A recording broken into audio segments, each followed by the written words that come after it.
সেই লোকটার কোনো মতে জানাজা নাই, গোসল নেই, দাফন নেই, এই কাফন নেই, কিন্তু তাকে দাফন করো কিভাবে? ওইভাবে লম্বা চওড়া একবারে সুন্দর করে চেঁচেছিলে।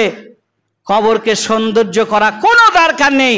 বাড়ির একটা পোষা কুকুর মারা গেলে, বাড়ির একটা শূকর মারা গেলে তার পায়ে দড়ি বেঁধে যেভাবে আপনি একটা গর্ত খনন করে মাটির এক পাশে আপনি পুঁতে দিয়ে আসেন, অনুরূপ আপনার বাবা হোক, আপনার দাদা হোক, আর আপনার 14 পুরুষের কেউ হোক না কেন, বেনামাজির পায়ে দড়ি বেঁধে পায়ে টানতে টানতে নিয়ে গিয়ে কুকুরের মতো, শ্রিয়ালের মতো আপনি গর্ত করে পুঁতে দিয়ে আসুন।